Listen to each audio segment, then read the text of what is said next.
So it's my honor to introduce tonight's guest, Nadege Henri Wellington.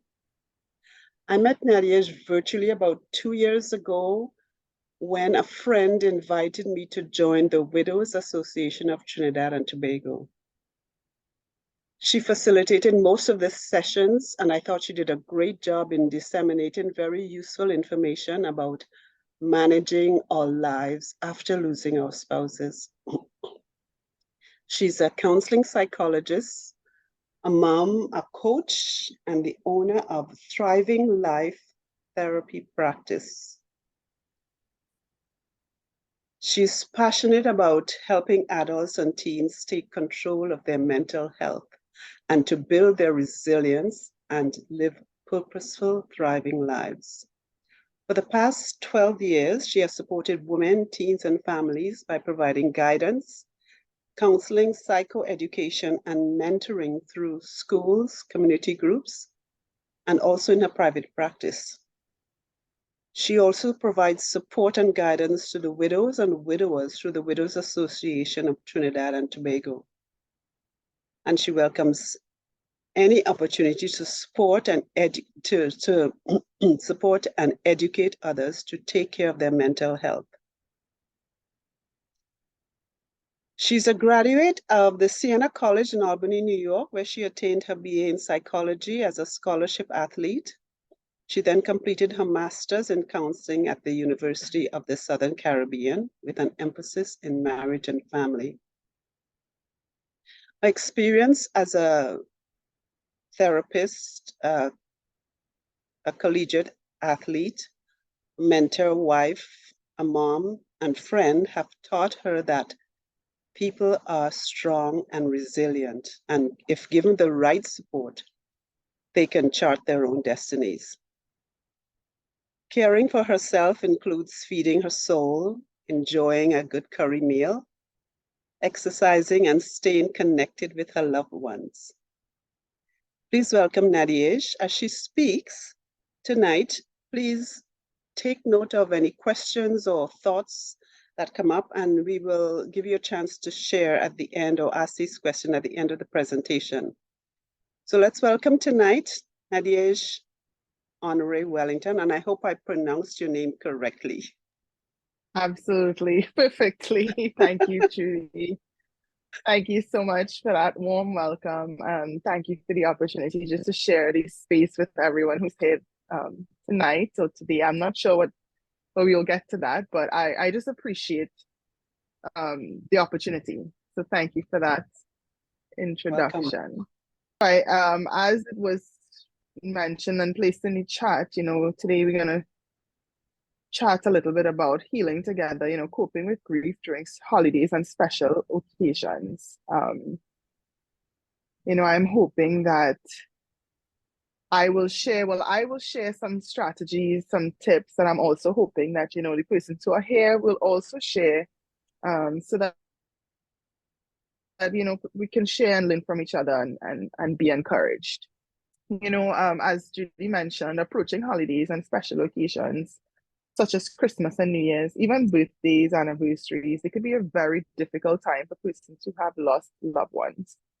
So today we're going to chat about coping with grief during these times. And like I mentioned earlier, I'm hoping that, other persons can share a little later on. This is a safe space, absolutely. And it's really a healing experience to be able to connect with others who've also experienced great loss and who are learning to live this new life to the fullest. Some of the things that I will share today, some of you may have heard before, and it might be a good reminder. And maybe there might be a thing or two in there that might be new to you. So, grief really looks different from person to person. It can really have, however grief looks, it can still have a profound impact on your mental, physical, emotional, and even your spiritual health. At the holidays and special occasions, it can really be heightened. And of course, it varies for everyone what that looks like, because some persons, especially if the loss is very recent, might feel as though the grief is on a heightened plates continuously. But for others who may have lost persons years before, it might have felt more manageable until approaching these special occasions or holidays when it seems to kind of rise a little bit, those feelings of grief and loss. You know, we are really raised generally to believe that the holidays are times to be spent with loved ones. And when a loved one has passed, you know, you start to wonder, how can we really celebrate togetherness when that person isn't there to celebrate the togetherness with you? You know, so without a doubt, these holidays and special occasions, they really magnify this loss. So, you know, and then as you see in the presentation there, you're watching others celebrate during this time can also sometimes be painful. It can sometimes be overwhelming because it feels as though they may not have the same type of feelings, or they may not be grieving in the same way, or maybe it appears as though even your loved ones, it might appear as though they have gotten over the loss when really, like I mentioned, people grieve very differently, right? And I love this. When I was preparing for today, I saw this and I like this quote a lot. Grief is not just pain, grief is love. Really, where grief stems from is because there has been such a strong bond and connection of love. It really, as overwhelming and sad as grief itself is, it really starts in a good place. It starts from a place of love. And so it's that I feel like that is a helpful reminder, because that is where it started. And even though you are grieving, that's where you want to be. You know, you get to a place where the grief isn't the thing that surpasses everything else. It comes, you know, there's a sadness, but then the love, the memories, the connection that you've had with that person is what you want to refocus your, you know, your thoughts and your emotions on. So of course, we know when it comes to grief, we want to have healthy coping strategies, right? But not just with grief, with anything in life that is challenging, emotionally, mentally, physically challenging. You want to be able to cope with it in a healthy way. And so I wanted to let me share a few coping strategies at this point. And then a little later, I would love to hear some of what some of you do, what works for you. And it would be a great opportunity, I think, also to share ideas with each other. So the number one thing I feel is number one thing that I want to leave with you all tonight is, when it comes to approaching holidays and you feel that sadness rising, allow yourself to feel it. It may seem easier to try to avoid these feelings, to try to push them down and say, okay, you should be over this by now, or don't worry about that, just have fun, just enjoy the day, enjoy. And it can be encouraging, but it could also be devastating for you, because, grief is kind of like, how they say, let the wine breathe, and then it can really flourish. It's the same way with grief. You have to give it space to breathe. You have to let your emotions have space to breathe. Otherwise, they're going to impact you in a negative way. They might, pile up on the inside. They might become overwhelming. And then you might find yourself choosing unhealthy ways to cope with it if you don't allow these emotions to be present. It is very possible to feel sadness and also feel happiness. You can miss someone and enjoy the holiday at the same time. I know sometimes it feels like we have to choose. We feel like the grief might be overwhelming, so there's no room for happiness, or we have to pretend to be happy because, it's that time of the year and the family and everyone around us is expecting happiness. But it's okay to feel both. So allowing yourself to feel, I feel, is one of the most important things that you should do when approaching special occasions or holidays, right? Set realistic expectations for yourself. This is so critical. I mean, knowing what you can handle. If going to an annual family gathering for Christmas is going to be too much, then you can communicate that to your loved ones. It doesn't mean you're making a whole announcement to the entire family, but maybe you can explain to one or two people I'm just going to pop in and say hi, but I can't stay because I feel like it's too much for me at this point in time. So you have to set realistic expectations, or perhaps you are going to go to a particular place that kind of brings up a lot of memories that you've had with your loved one. And you know that when you go to this particular place where you had memories, you may not be in the most bubbliest mood because you might be very reflective, you might feel sad, you might want to just think about those memories and also miss this person. So having that realistic expectation of yourself can help you prepare for whatever is ahead of you. If you're going to a family event, if you're going to a particular place, or do it, even if when it comes to traditions, doing something that you typically do and you know that it's bringing up a lot of emotions, um, maybe sadness or causing you to miss your loved one even more. Set realistic expectations and also be patient with yourself. Maybe this year I get someone to help me bake this cake that we used to do together, or maybe this year I don't bake that cake. Maybe I make something completely different, so I don't have to kind of experience all of that emotion on my own. So, and I kind of jumped there to creating a new tradition. So that's something that's also a great coping strategy. Of course, surrounding yourself with people who love and support you. We know that that is critical, no matter what season or space you are in your life. That is so important. And try to avoid canceling the holiday or the day. I think you might feel very tempted to say, I'm not doing Christmas this year, or I'm not doing New Year's, or I'm just going to act like it's another day and not do any think about my loved one's birthday when that day comes. But making a plan, allowing yourself to feel, connecting with others, and kind of communicating how you feel will help you through that healing and grieving process, more so than canceling the day or trying to stay completely away from a particular occasion or event. So I hope that is clear. But practice mindfulness and self-compassion. Self-compassion is what you say I have a feeling that all the persons here are very supportive to friends and loved ones. I have a strong feeling know how to be loving and kind and connecting with others, right? But sometimes when it comes to ourselves, we are not the most comforting or the most compassionate.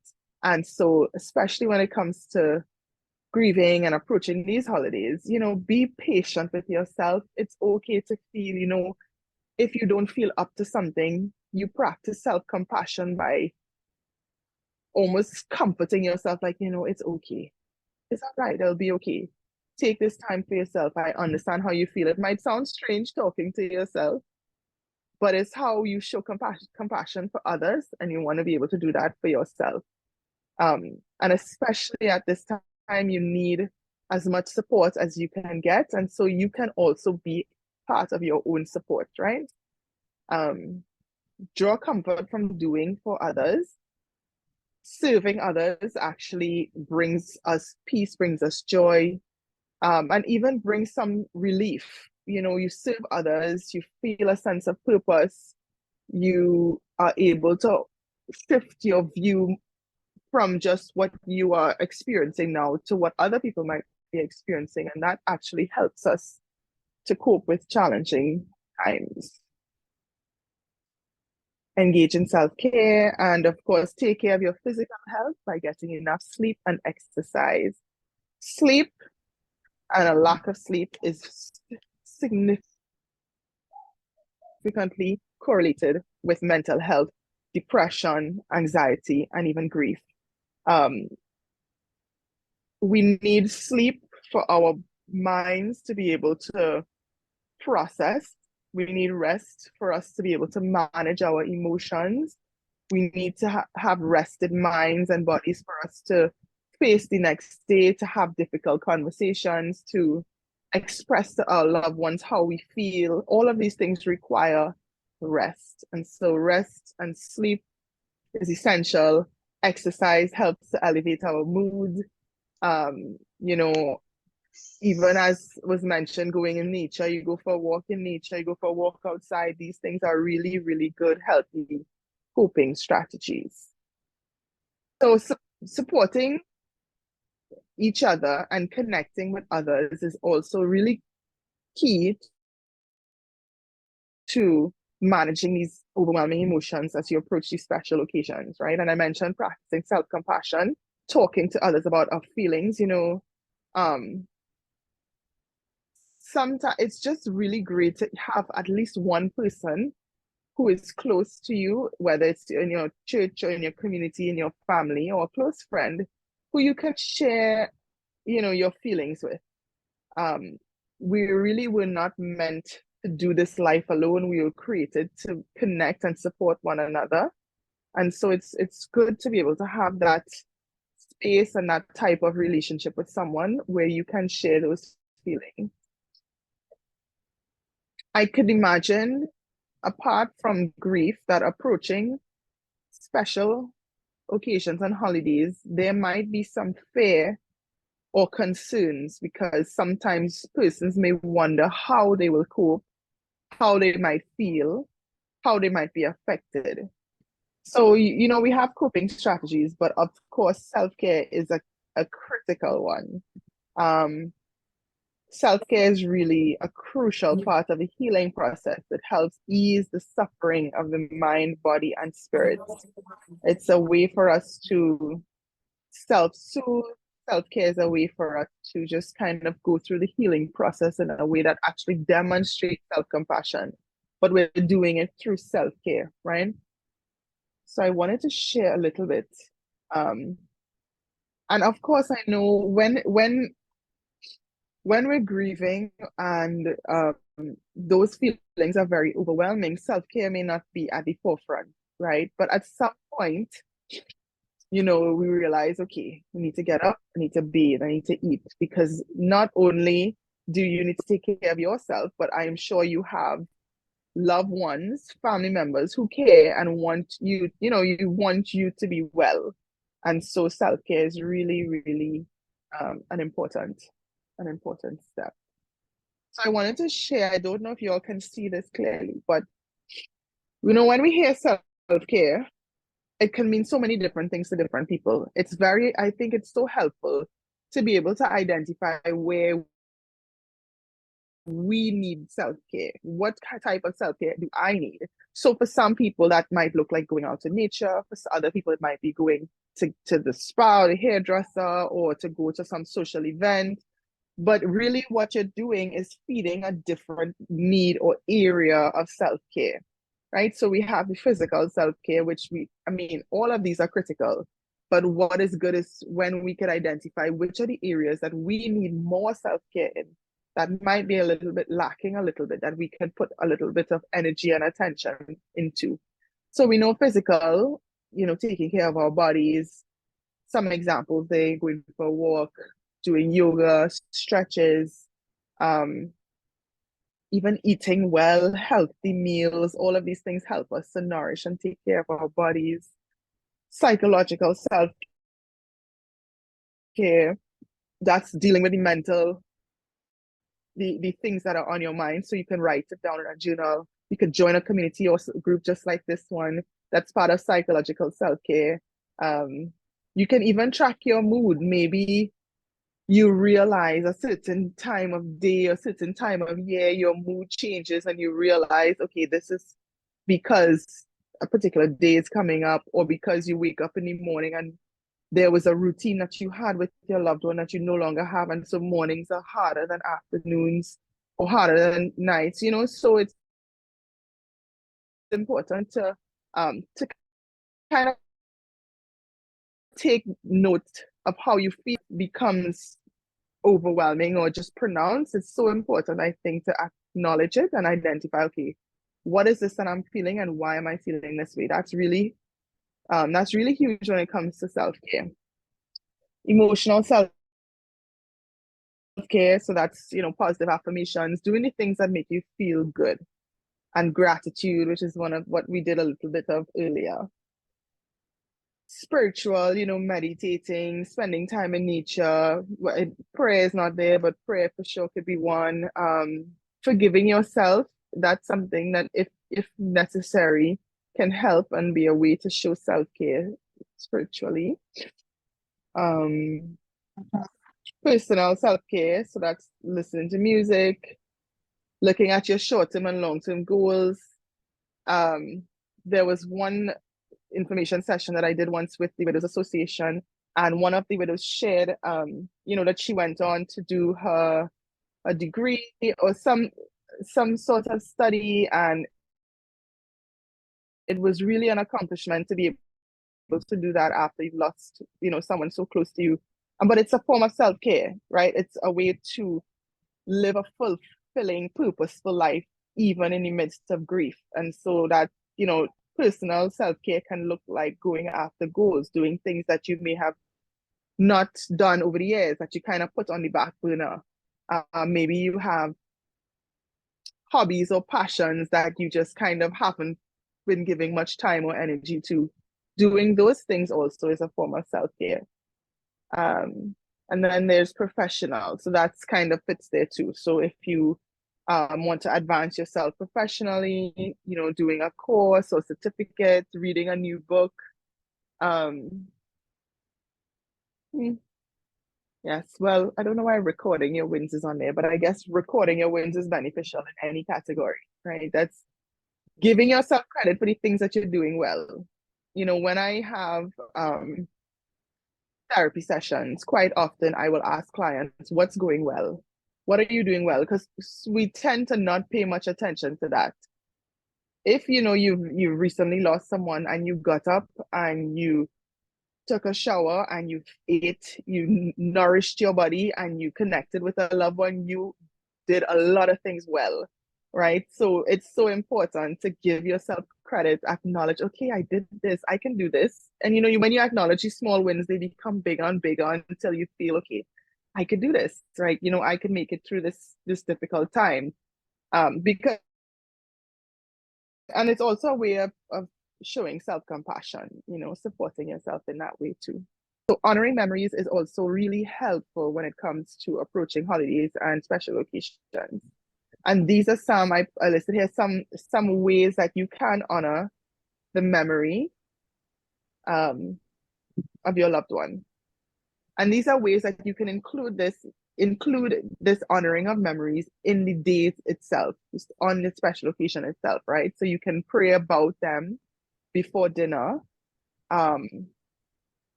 You could create even an online, that's if we're international and you're having a family get together or something, you can do online where you can play a video, a nice online tribute for them.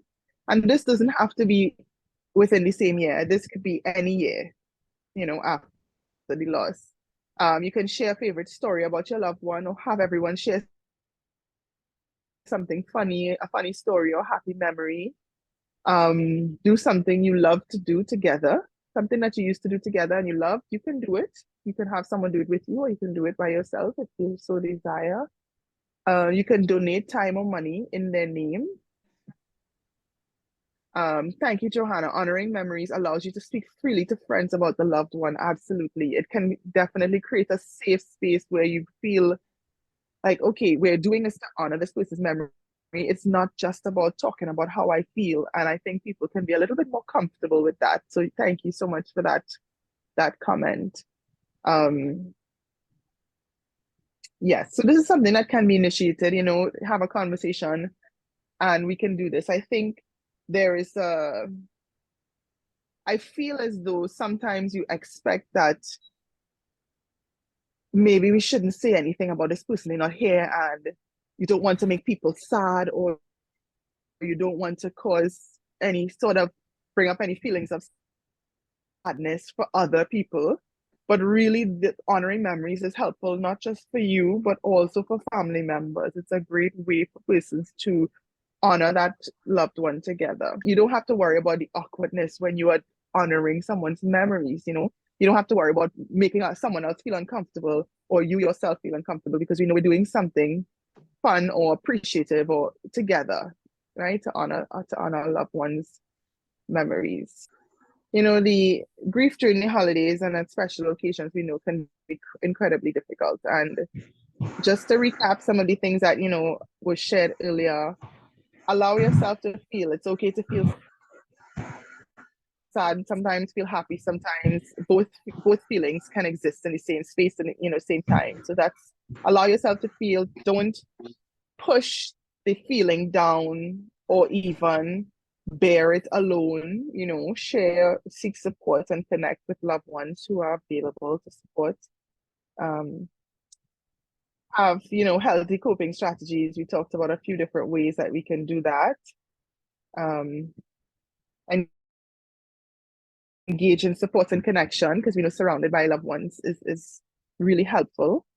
And of course, having healthy self-care practices and honoring memories of your loved one. These are all ways that can help you, things that can help you best cope with approaching special occasions and holidays after a loved one has passed. So I want to thank you all for your participation. Thank you for having me and for your time. And of course, I pray, continued strength and wisdom and support for you, all of you who are here, not just from each other, but also from your own loved ones and your own families, and know that you're never alone.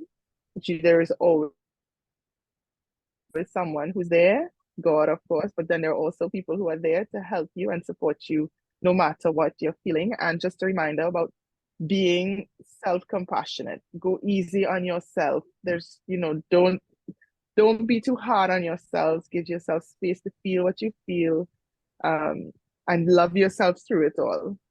And Nadej, I want to thank you so much. This was an amazing presentation, and I can tell from the reactions that several other people think that this was extremely helpful.